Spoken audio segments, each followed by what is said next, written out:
bobblehead Carl. Yeah, well, you got some good hammer going. It is. It was actually hammer time for a little while there. Now it's back to the Billy Yohnka show, and wonder how the eggs are doing today. There's some Dickman Super Jumbo Double Yolk eggs that are in attendance today. We haven't seen them yet. I'm also impressed with how I was skeptical of Norm Strasman's idea of draping the Community Foundation banner. It's working, Bill. Across the car. It's working. It works good on that kind of rounded edge car. Oh, yeah, this was perfect. An angular car. Well, you couldn't do it on a minivan. You couldn't do it on a minivan. Minivan, you have to put it on the side. It gives it kind of the Miss America look. Yeah, a little sash. Sash across the hood. A white sash across a red car. It's working. It is. A little green there, kind of a Christmas thing. People who visit the farmers market know from time to time our information booth. We have an information booth where we give out the information on upcoming events at the farmers market. And we couldn't advertise it as an information booth if we didn't have information. There's been weeks when we forget to print them out, and then it's not really information booth. We wouldn't do that to the public. No.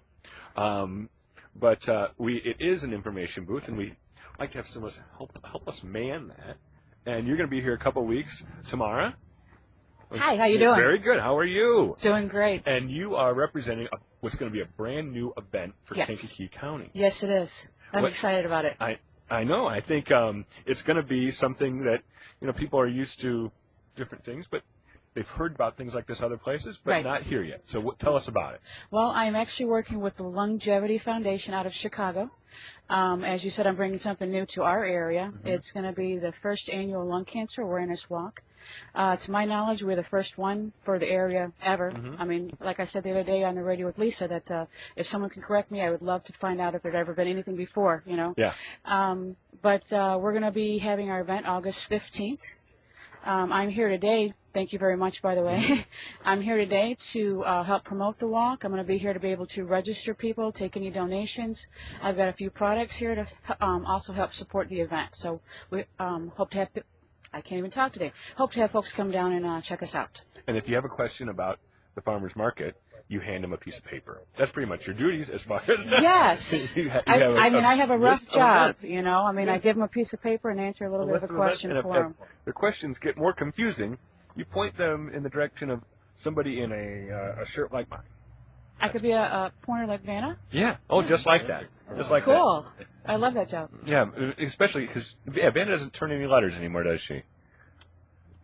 It's like a mouse. I was going to say, it's just point and it flips around, right? Mm-hmm. Yeah, I don't know if it flips. I think it just turns on. Yeah. I'm not even sure how that works.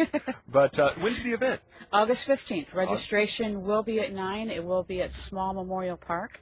Good. The actual address for the park is 801 South 8th Avenue for folks who don't know exactly where it's at. But the registration is going to be at 1200 West Calliston. I'm saying that a different address because there's a church parking lot there that we're going to be able to utilize for handicap parking.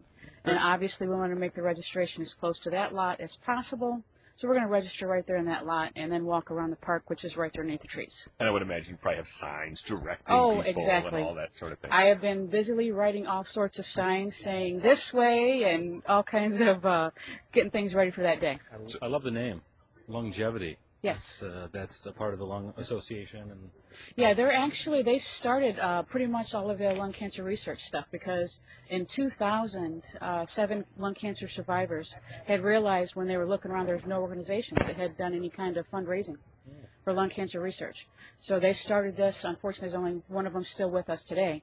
But they started that, like I said, back in 2000, and it's still going strong, and there's been a couple other little things spurring off from that. But we're, here doing the best we can to help support everything, though. Great. No, I think it's interesting because over time, recently, there's so much more awareness about smoking and the ills of smoking and smoking bans. So I think to some degree people think, oh, well, that problem's solved. Right. But it's not, obviously. No. And I'm amazed at how many people I still see smoking. Yes. And I'm sure the lung associations doing all they can to help the situation. Right. Well, the unfortunate thing is it's not just smokers, though. There's a lot of people I know, 3 personally, never smoked a day in their life, and they passed away, at a very young age. So, Workplace stuff.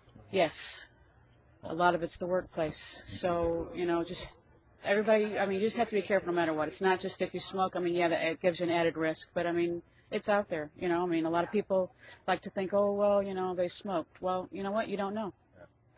You don't know. I do appreciate the smoking ban in restaurants around here.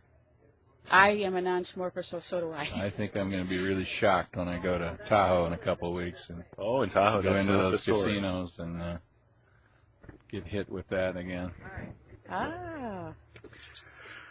Yeah, kind of a controversial sort of thing, but I think looking at the big picture, Yeah, the right you thing know, to do. it's amazing for how many years they covered it up and glossed it over, and 2 out of 3 doctors recommended a certain brand of cigarettes. And you know, if you watch the old movies or you listen to the old radio shows from the 50s, even, you know, you had it was comfortable to your T-zone, and you know, it was round and firm and fully packed, and you know, it was just LSMFT. Remember that? Lucky Strike means fine tobacco.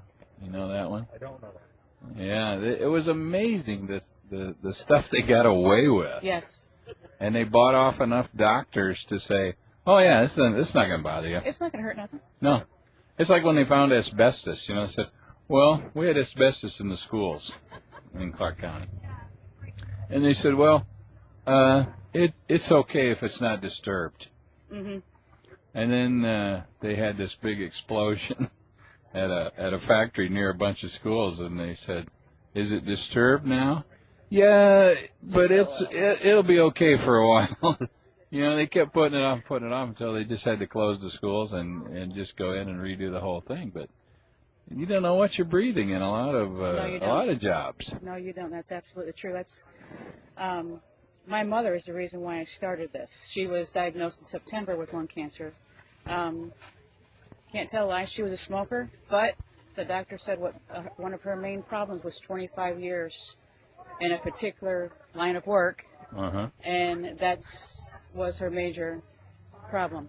Well, I had an uncle that died of that, and he was a smoker, truck driver, lived in Hammond, Indiana, near the refinery. There you go. He had a lot of stuff going Perfect against storm. Yeah, he was a perfect storm for that. Well, we appreciate you helping out with the market and also using it as an opportunity to get the word out. And August 15th, yes, the first ever Lungevity. Yes, Lungevity Foundation. If I could say just a few seconds Sure. about the actual day. Aside from the walk, we're going to have other activities that day. We're going to have a DJ, Jason Tanner, music for the masses. We're going to have lots of food, so you guys come on out and eat. Good. We're going to have Poppy's Concession, and from what I understand, he has a good lineup of some food going to be going on that day. We have quite a few kids' activities going on. We've got some adult bean bags that we're only going to charge a $5 donation fee for. So we'd love to have everybody come out, play some games, listen to some music, you know, and just have a really fun day. So we're planning on being there for the duration. Once it starts, the walk starts at 10. And once it gets going, we're going to be there till everybody's gone. Very good. And it is, that 15th is a what day? It is a Saturday. Saturday. Oh, Yes. so you can come to the market early and then go over there. Exactly. Come here for a couple of hours even. Yeah, you can come. That would be fine. Yes. Come here for a couple hours, and you're going to get here before the cool people have even gotten out of bed, so you can Exactly. get the good produce and Exactly. beat them to it. So, thank you very much. Thank you so for much. helping out with the market. We'll be right back after this quick break. You're on Talk AM 1320 WKAN.